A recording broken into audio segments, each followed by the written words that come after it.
Hello, hello, hello. This is Aaron Allen. Hey, today I'm going to do a quick little introduction of indexing on FamilySearch.org.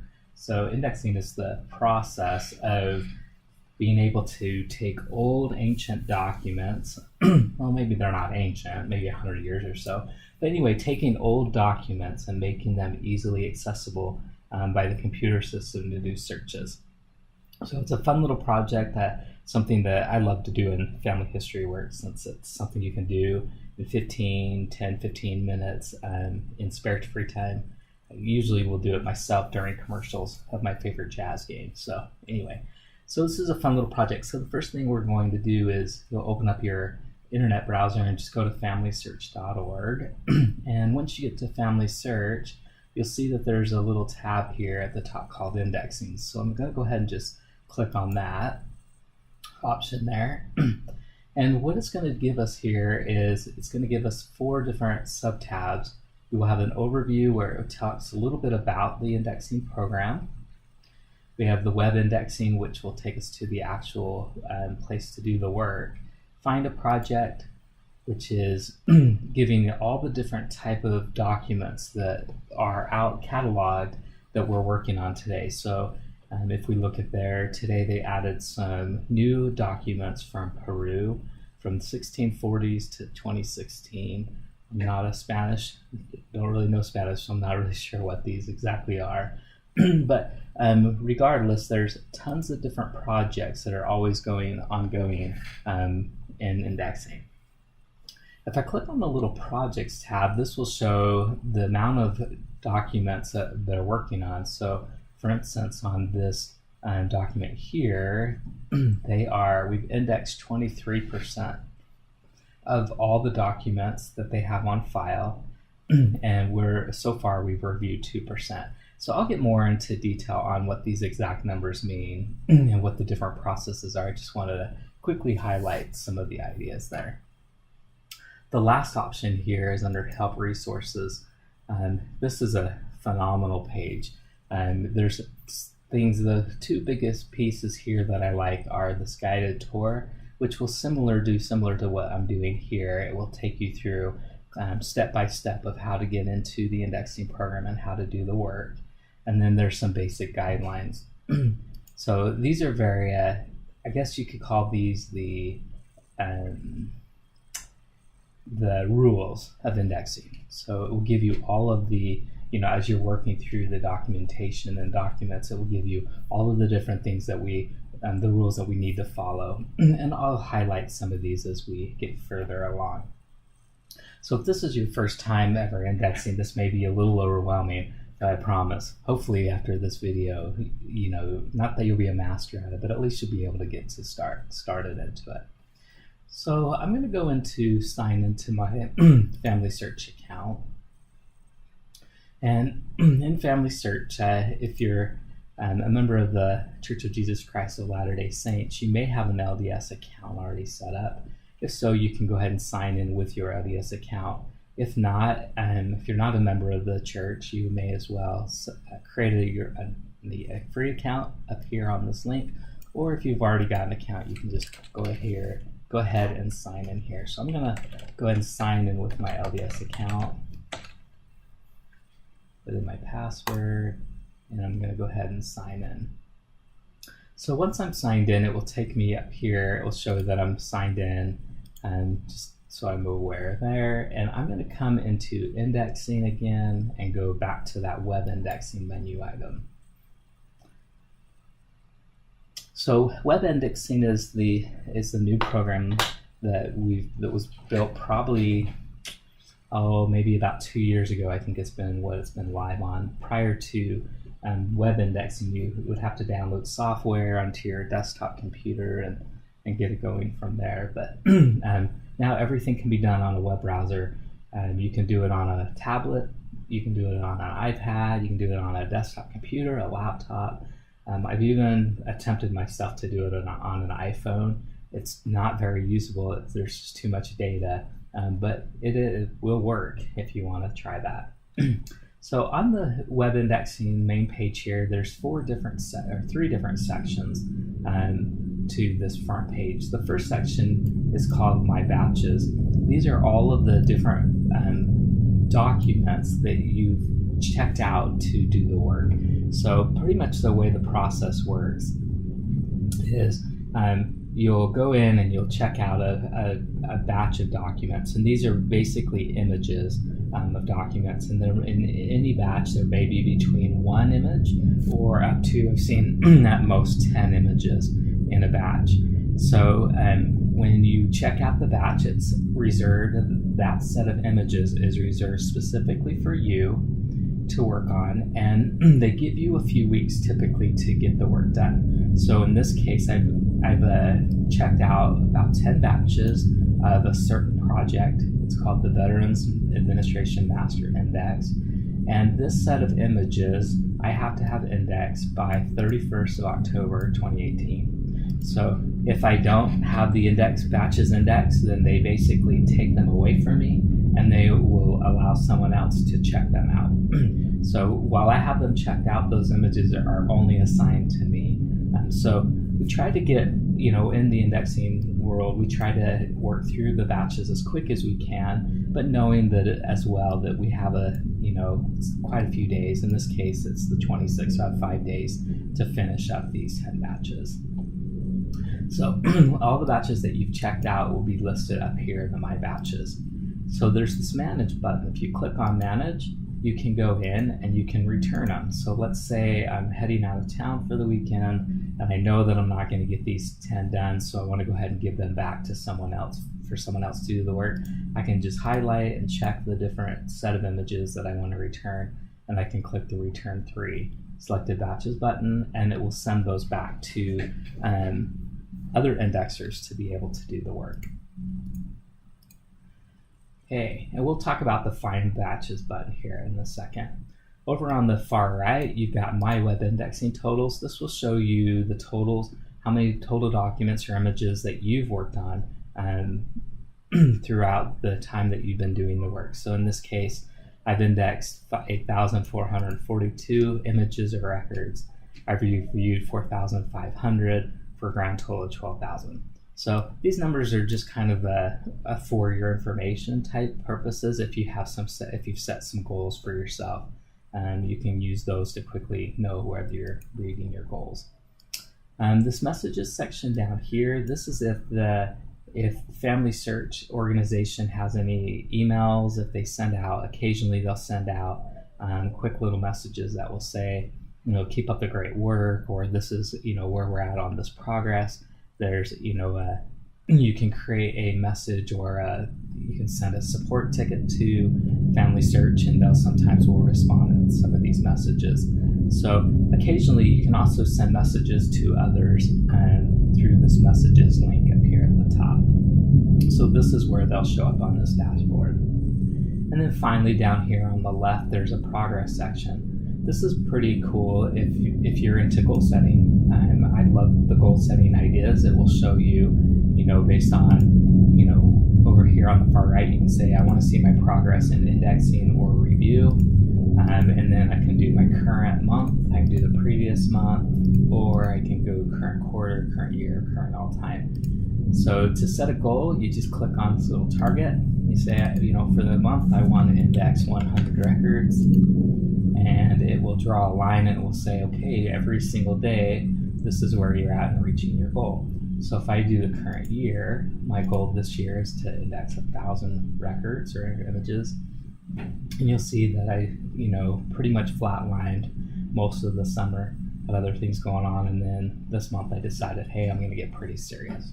And so I've kind of reached my goal. So black line is your goal, green line is where your progress is on reaching your goal. So pretty cool in a goal setting, and it's real time. So as soon as you finish a batch of records or index a few images, then it will display on this record, on this. So you'll hear me use the terms records versus images. You'll hear me interchange those. In most projects, one record equals one image. In some cases, one image may have hundreds of records. So the numbers that we're displaying here are total records that were indexed, not necessarily total number of images being indexed, and I'll show you how that works. Finally, down here at the bottom, this is a group section. So this is kind of brings the kind of a group plan into it. So in this case, I'm a member of 2 different groups, and it will show me that, you know, in my smallest group, there's 26 people that are indexing with me, and our total numbers that we've done together, and then it rolls it up to a larger group. So you're welcome to there's all kinds of groups. You can create your own indexing group and invite people to that group, and it will just show you statistics on how much your group is doing. So, so this is what we call the dashboard in indexing. Okay, the next thing we're going to talk about is how do we actually do one. So we're going to come into the Find Batches section. And when we do the Find Batches, on this screen, there's quite a few different options. There's an all or a favorites. And most of the time I work out of my favorites queue. And the way that you can identify those, let's go back to all. If you find a batch, a type of document that you're really enjoying, you can just click the little star. And when you click the star, it moves it into your favorites. So now if I come back to my favorites, I should see 2 different projects that I like to work on. Up here in the top right, this is where I'm going to be able to say how many batches I want to check out. Now, most of the system will let you check out 10 batches of records or 10 sets of images at one time. In this case, I've already got 10 checked out, so it's only going to let me check out one at a time. And then if I want to work on this project, I just click on the index button, and it will check out 1 set of images to me. For those of you who have done a ton of indexing, I believe the number is about 1,000. Once you've done 1,000 records, you can be what this option for review will start to show up. And review is similar to indexing. The only difference is that instead of actually typing in all the data that you're seeing, you're verifying the data that someone else has already typed in. So the way that the process works today is every image will go through a 2-step process. It will get indexed by an individual person, and once it's been indexed, then it goes into review mode. And then it will be reviewed by a separate individual, and once it's been reviewed and all the changes are made to the document, then it's considered complete. And once an entire project is complete, so in this case the bottom project is 99% complete, once the index and the review become 99% or 100%, then this entire project will be closed, and all of these documents will be pushed out into Family Search as documents that researchers can use to actually find their ancestors, to do the actual genealogy. So we like to try to get these projects completed as quick as possible so that the documents are accessible for others to use. In a follow-up video, I'll probably go through and actually show how the documents go from indexing, and then how a researcher would actually use those documents in tying and finding their deceased ancestors. Okay, so I'm going to come back here to all. I'm going to talk through a few other ideas here. If you have a certain project or a certain language that you're trying to find information on, you can change. You can also set the difficulty level. So I'm going to say I'm a beginner, and I really want to do something in the English language, and let's see what's available. So I'm going to hit all beginner English and search. And it's going to say that there are only 2 different projects currently in the beginner language that are being worked on. There are this US Michigan, which when I look at the index, it's 99% done, and the index button is grayed out. So that means that all of that work's pretty much been done. And there's this census of World War veterans cars with car index as well. Actually, the index button's checked out because I've already got all my 10 batches reserved. So, and anyway, we'll go through that in a second.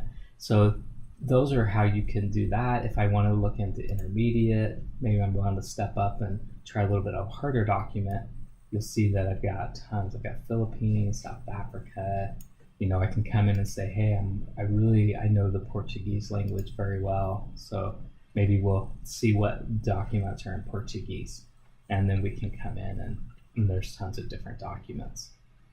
So it's just this matter of finding the type of document you want and then clicking the index button, and then it will open up. So we're going to come back here since I've already got a bunch of documents already checked out. And I'm just going to come in and I'm going to open my batch. So once you check them out, you just come in here and say open batch. And it will load.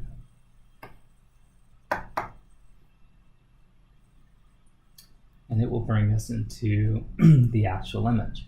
So you'll see that over here on the left is a menu system. Over here on the right is the actual image that we're working with. Now, the very first thing that we typically do, and I recommend this to even my advanced indexers, is we go through up here on the top right and we look at the project instructions. Every set of images have different instructions as far as how they want you to index a certain type of document. There are a few basic ground rules, which we discussed a little bit earlier in the video, that you can get to from the Family Search Help Resources, this basic indexing guidelines. These are the basic rules that all documents we want to do. For instance, on names, we spell out a name that was, do not spell out a name that was abbreviated, type names as they were written. Like for instance, if we look at the birth dates, this is a pretty important date or rule. Let's see where it is. Round ages down to the nearest full year. So if a child was listed as 5 years, 8 months, if you're indexing the age, you're going to put it as 5. If they're less than a year old, you'll put it as 0. So these are typical rules that when you're starting out indexing, these are good to kind of go back and refer to the very first time.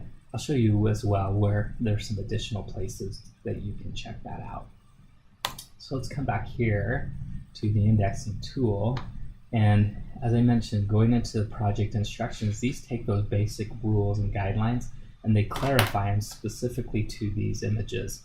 So this, under the project instructions in this one, it says index all military service cards. And then it will say below, it's an example of what we're looking for. So you'll say if the image over here looks just like the image that we're working on, then we want to index the record. Okay. So the second section says what to remember about this project. Images usually show the front or the back of the card. Type given name and surnames as they're written. Do not correct misspellings or expand abbreviations.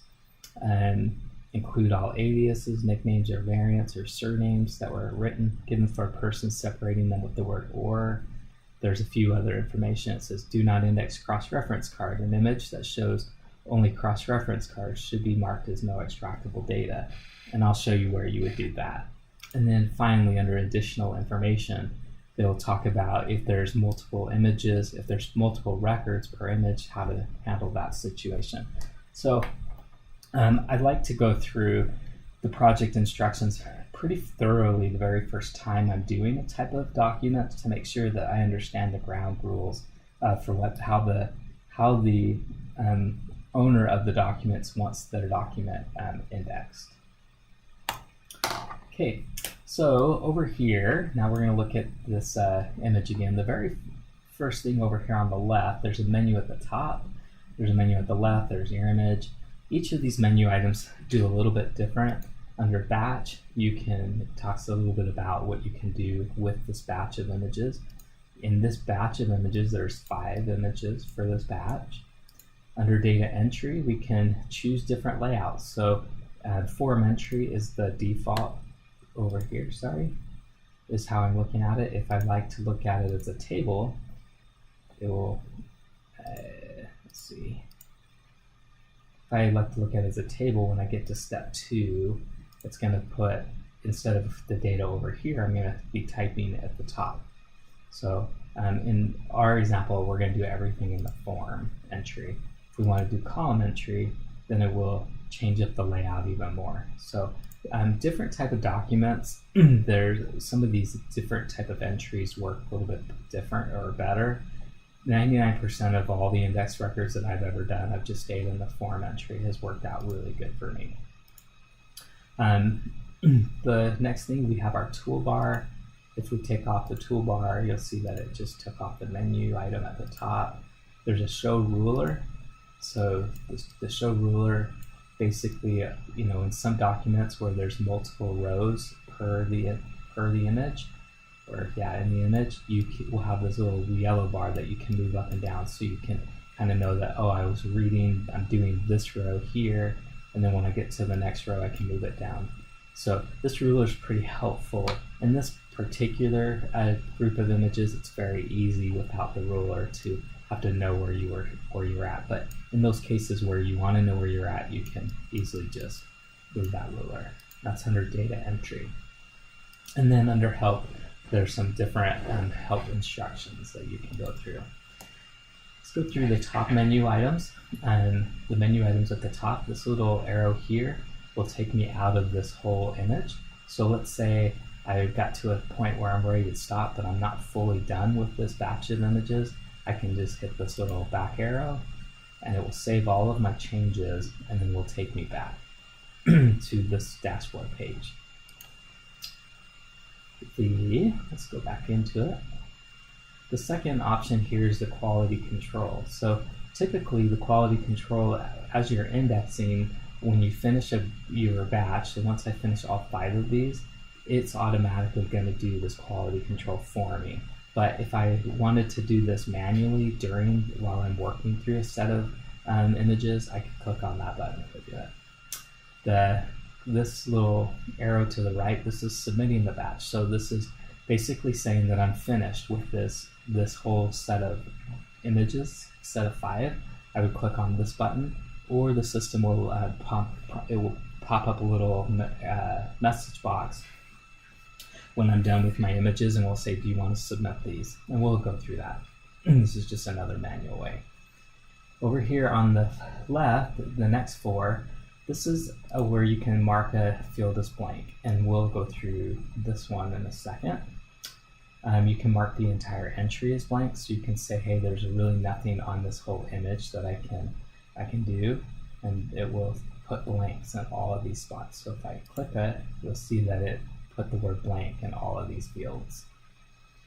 The question box is occasionally when you're looking at a document. In this one, we can pretty much read everything here, but sometimes there'll be words of the image that you can't really read, but you know that's the field that you're looking at, so you can just hit the question mark, and it will change that from blank to unreadable.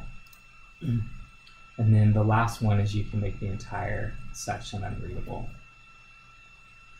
Okay, the next few, this one is how to add another record. So, and we'll go through that a second as well. We can delete a record. We can copy text from the same field that was on a previous record.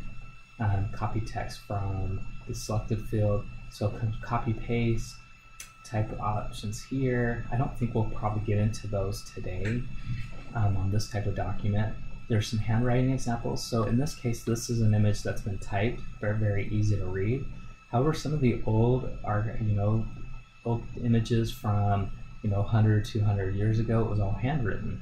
So you can click on this handwriting example to say, what does the letter H look like at different times? And these are 4 different common ways that you would see an H on old documents. So when you're doing handwriting examples, these can kind of help to say, what is that letter that they wrote? You can share this badge with another user. My keyboard's an English keyboard, but let's say that you were doing some Spanish documents, and on your keyboard you don't have all the Spanish characters, and you can click on this little international characters, and you can go find the actual character that you want to type in. So I could use this A here, and it would put that letter into that given name. So this is very, very helpful when you're doing foreign languages and you're using an English keyboard. And then the last option there is the instructions, as we showed earlier. We've got our form information over here. We've got when the last time it was saved. Now in the actual image, you have a plus and minus. This is your zoom. Make the image bigger, smaller. This adjust image, this is quite helpful. Sometimes images, when they were scanned into the system, may have been upside down, so you can come in and say, oh, I need to make it the correct size. I'm going to come back. I've got an adjust image button, so I can change the brightness of the image. I can do the contrast. So sometimes, depending on how the image was copied into the system, you may need to use some of those. And then I can invert it, so it will make all the black whites and all the whites black. Let's go back there. So just some tools in working with the actual image to make it easier to read. Reference images here. This is used in some projects. Most projects you don't have to use this, but what it will do is it will show you the image before and the image after the actual image that you're working on. So we're indexing this image, but this was the one before it, and then I can click and say, show me the one after it. Sometimes that's important for some projects. And then finally, the little bottom button here is, it will show me image 1 of 5. There's image 2, 3, 4, 5. So there's 5 images that I'm going to be working on in my batch, and we're just going to go one by one and go through the process. Okay, so we're going to come back here to step 1.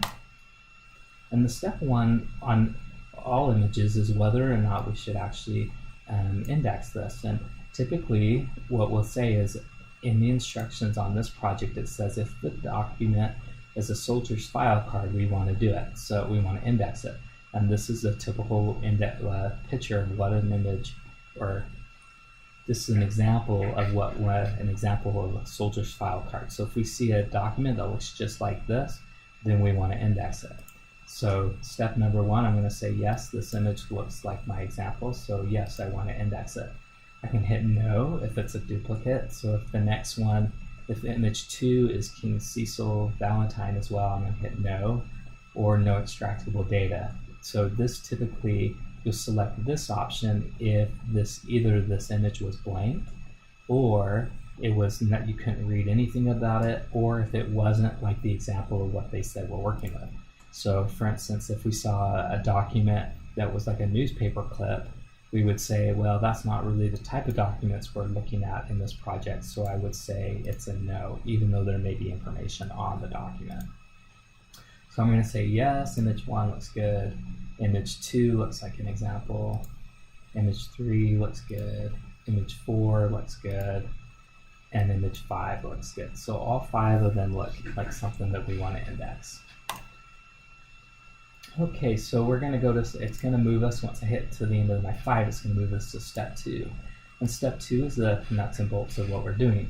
Basically what we're trying to do is we're trying to take all of the main fields, typing all of the information that we see on this document, and we're typing them into these fields on the left. And this will make it easier for the system when someone says, I want to show me all the documents that relate to a guy named Cecil Valentine King.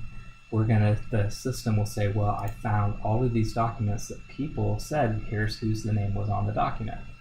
So we're going to go through and just type in everything that we see over here on the image into these fields. Now, sometimes the question gives of what do I really want in this field that's called surname?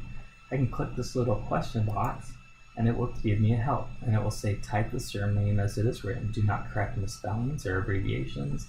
And it will give me all of the information. Here's an interesting thing. Do not include titles such as private, colonel, or junior with a name. So if we had seen the word King Cecil Valentine King Jr., in this case, in this type of project, we wouldn't want to put the junior in the name. Some projects, they would want that. So it's pretty helpful when you're looking at these fields to click the little question mark the very first time you're doing the project as well, and make sure that you understand the rules as they want. So the surname on these type of documents was always the first name, or the first written word, and so the surname is his last name. So in this case, in this type of document, they would say his name was Cecil Valentine King, but they would always put the surname first. So we're just going to type in King, and his given name is Cecil Valentine. Now, in most projects, their given names always include the first name, the middle name, and then potentially sometimes you may have a third or a fourth name, and you'll type those into the given names. Okay, the resident city or town. Now, clicking on the question mark is going to give us all of the information on this, but in this case, since I've done quite a few of these, we're just going to type in what we see right here in this line. So that he was from Blockton, Iowa. So we're going to type in Blockton. And the state, it's pretty common to say, well, I know what IA stands for is Iowa, so I'm just going to type in Iowa. But is that what we're supposed to do? Let's click the question mark. Question mark says type the name of the state or country as it was written. Do not correct misspellings or expand abbreviations. Oh, okay. Well, I better not abbreviate. I know what IA stands for, but they want us to type it in exactly as it was typed on the document. So we're just going to do IA. Okay, his death month. He died in June 6th. He died on the 2nd. And we're not doing 02. Some projects you would put the 0 in front, but once again, clicking the question, it says do not include zeros at the beginning of a number. So if it was 03, just type it as 3. So we're going to type it in as 2. And then the death year. The death year says 58 here. So let's see what they want. Type a 4-digit death number for the death year. If only a 2-digit number is recorded, you may be able to determine the first 2 digits from other information on the image. So we know from these images that they were born, he was born in 97, so that was 1897, and he died in 58, which would be 1958. So I'm just going to type in 1958. And you may say, well, how do you know that, Aaron? How do you know that 97 isn't 1997? Well, he couldn't have died in 2058 since we're already in 2058. So a lot of these as well come from the project instructions, where it will give you a little bit of more information about the time frame. We also know that in this particular batch, these were World War I records from 1861s to the 1940s. So based on a lot of that information, we kind of can deduct that this 97 is 1897 and this 58 is 1958. Okay, so we're going to go to his birth date. So his birth date was 3/13, so we're at March 13th. And his birth year, again, we do the 4 digits, so we're going to do 1897. And the last fields that they're looking for us to index are the discharge date, which is right here. So that was June 12th, not 12th, 1919. Okay, so you'll see that not every field or everything on the document is what we're indexing. We're really only indexing the critical pieces that the owners of this document say are the most important. So we didn't do his enlisted date, we didn't do the serial number. I don't really know what all of these other numbers over here mean, but all of those numbers, they're valid for this document, but for our purpose of what we're indexing, these are the only fields that we're looking for. So now once we get to the discharge date, it says, do you see any more information on this image to index? If you say no, then you'll go to image number 2. If you say yes, then it's going to stay on this image and it's going to create you another blank spot here. So in this case, for this project, sometimes I would say 90% of the images for this project that I've seen, it's just been one record per image, but sometimes you'll see another one of these cards sitting down here. So there might be one right here. And if there was, this would be entry number 1, and this would be down here, data would be entry number 2. And you would type in all of the information under entry number 2 for this image. So this is similar to clicking the little plus up here is doing the same thing that this yes is doing. So now I have this image entry number 2. It's not really valid since there's really only one entry or one record for this image. So I need to delete this entry number 2. I click the little trash can and it's saying, what do you want to delete? And I'm just going to say, I want to delete entry number 2. And now I'm back to just having one entry for this image. And I'm going to go to next. And we're just going to go through all 5. So we'll do King, Cecil, Victor, and his resident town or city. He was from Peru, Indiana. So we'll do Peru, Indiana. And we're typing it out this time since it's what's written on there. He died in March. So we'll go here. March 12th, 1951. He was born April 5th, 1898, and he died December 17th, 1918. And we'll hit next. Okay, the next one we have, his name was King Cecil Victor. He was born, or he was living in Union City, Indiana.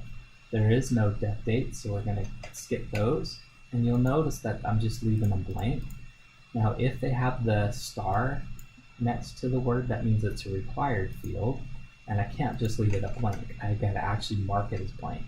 So, and we will get to do that on this document.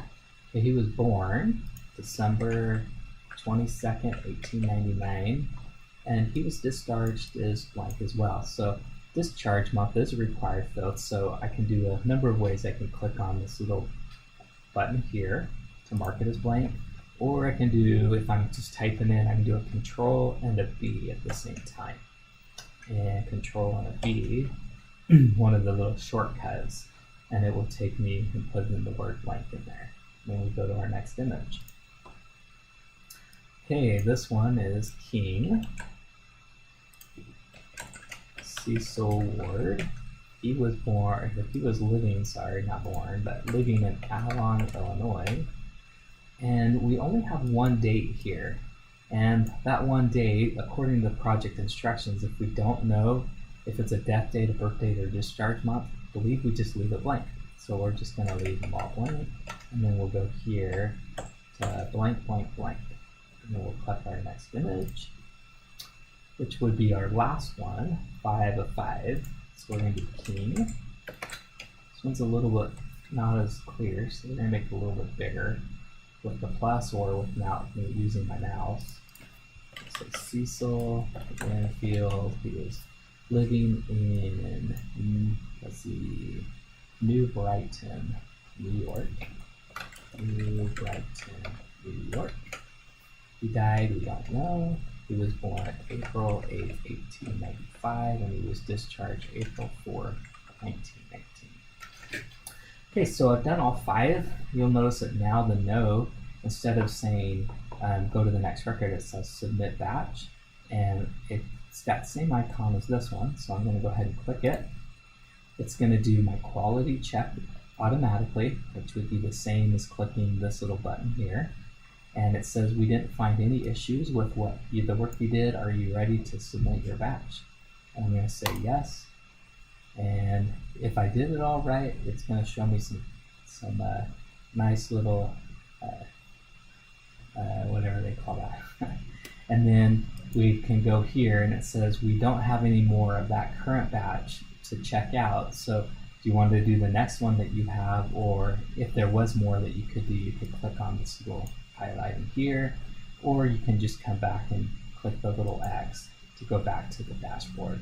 So pretty easy. This is this document here is in English. It's an intermediate type of document, so it wasn't a beginner level, but at the same time you could see that most of the images were typed, so it was a lot easier to read.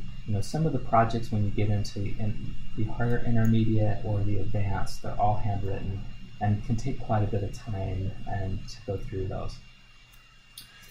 Anyway, so thanks for watching the video. I hope this was a good little basic introduction. As I mentioned, again, you can go into the help resources and you can do a guided tour, which will as well take you through the exact same thing that I just did, but it will do it step by step as well. So it will give you kind of a step by step, and it will say, here's what this field does. So it's a little bit more at your own pace. I hope that was enjoyable, and until next time, ciao.